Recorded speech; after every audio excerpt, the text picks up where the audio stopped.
السلام عليكم ومرحبا بكم في عدد جديد من برنامج عيش تشوف. هذا البرنامج اللي من خلاله راح نحاولوا نرسخوا بعض القيم الدينية والإنسانية في المجتمع ديالنا.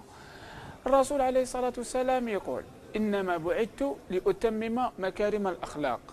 يعني كل حاجة جاء بها الرسول عليه الصلاة والسلام من زكاة وصوم وصلاة بعثت لإكمال مكارم الأخلاق. يعني شوفوا الآية واش تقول: إن الصلاة تنهى عن الفحشاء والمنكر.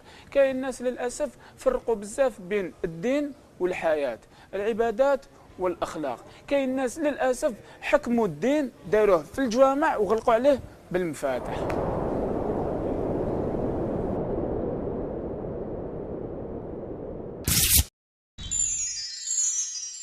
فالله الخالق أبدعه كي تستمتع كي تتطهر بأمور لما حل لها صارت عسلا نضحت سكر. ننظر للكون. عندما سئل الرسول عليه الصلاة والسلام عن حق الطريق قال: إنه من بين هذه الحقوق غض البصر. ومن هذا الحديث حبينا نقوموا بواحد التجربة ونشوفوا حال غض البصر في وسط الشباب تاعنا. شوفوا معنا كي نديروا هاد ليكسبيريونس. انت كي حتوقف فيه هيك وانا نوقف يا ربي كالكين متر موراك ونشوفوا سما الغاشي كي يجوزوا، غير واحد يشوف فيك ولا سما ما يغطش البصر ديالو ان فوا يشوف فيك.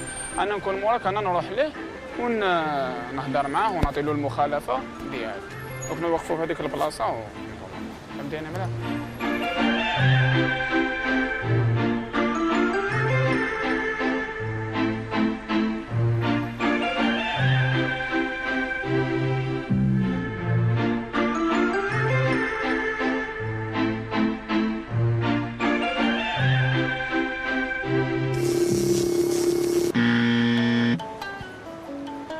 السلام عليكم. معليش نهضر معك دقيقة. عباك بدي ارتكبت مخالفة. عباك شنو هي المخالفة؟ درت عباك شنو هي المخالفة؟ وشنو هي؟ ما تكاميرينيش لك ما نكاميركش هي المخالفة. لا وشنو هي المخالفة اللي درتها؟ انك ما غضيتش البصر ديالك. وعباك شنو هي؟ واش فاش تكمل فاش تخلصها نعطولك هدية، صلي على النبي وحاول تحصن نفسك وغض من البصر ديالك.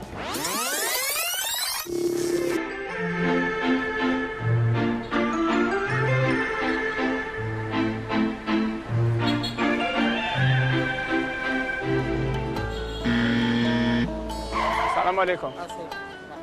لاباس؟ معك مليح؟ الحمد لله. عندك مخالفة. عندك مخالفة. عندك ما غضيتش البصر ديالك وما مديتش للطريق حقها. المرة الجاية غض البصر وصلي لنا يا النبي.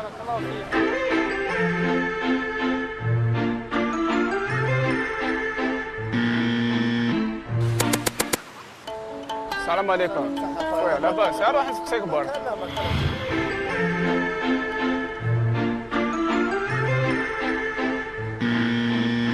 السلام عليكم. واش راك؟ لاباس؟ لا لاباس. عندك مخالفة. واش؟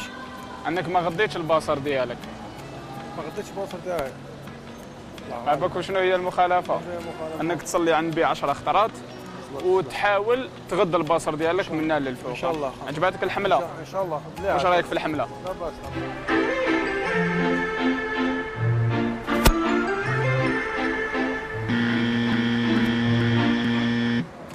السلام عليكم. خويا لاباس؟ مليح؟ الحمد لله. حبينا برك نديروا لك مخالفة. اللي هي ما غضيتش البصر ديالك. عباك شنو هي المخالفة؟ وشنو هي؟ تصلي على النبي 10 خطرات. لا ما تخلصنيش بالدراهم. صلي على النبي 10 خطرات ومن الغدوة حاول انك تغض البصر ديالك. ان شاء الله. هي بيتينا هما ثاني يا اخو، هما ثاني تبلا. يعطيك الصحة. سما هما ثاني السبة.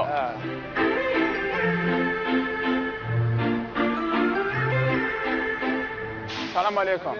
واش راك؟ لاباس؟ ارتكبت مخالفة انت. نعم. عباك شنو هي المخالفة؟ واش من المخالفة؟ انك ما غضيتش البصر ديالك.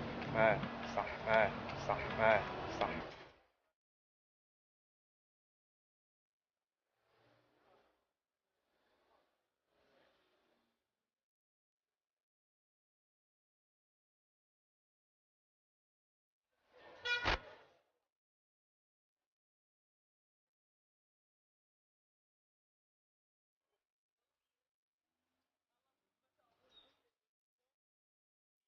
الحاجه اللي لاحظناها انه بعض الرجال جازوا على هذه المراه بلا ما تبلاها، وهذه الحاجه تبين انه الدنيا ما زالت بخير، ولا واش قالوا؟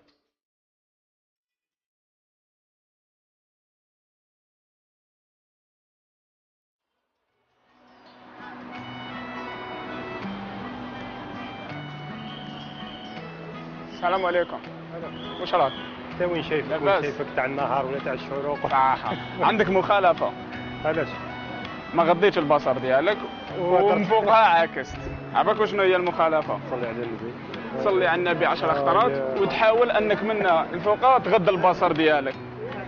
عجبتك الحمله؟ والله الله يبارك. واش خلاتك؟ واش رايك في الحمله؟ كوراج الله يبارك. واش رايك؟ في شغل دخلت لي عبسه. ان شاء الله كما نقولوا نكونوا دخلنا في هذه الغريزه من الفوق ان شاء الله تغض البصر ديالك. الله يبارك. ربي يحفظك. ربي يحفظك. صحيح. عجبتك؟ نعم؟ لا لا مليحة سيدي. عجباتك؟ والله سيدي. هذه الحمله حملة الحمد مليحة هذه مليحة. باسكو علاش؟ باسكو فيها تربية. نعم. تربية إسلامية ولازمة هذه لازمة. يعطيك الصحه. يعطيك الصحه. فتذكر اغمض عينيك وتذكر تسبيحا حلوا كالعنبر واجعل إبصارك للتقوى عنوانا للحب الأخضر واجعل إبصارك للتقوى عنوانا للحب الأخضر موضوع غض البصر صح صعيب شويه خاصه في الوقت اللي رانا فيه، بصح وشنو كاع على بالنا باللي قد ما تحتشم المراه فهي تساعد الرجل على غض البصر.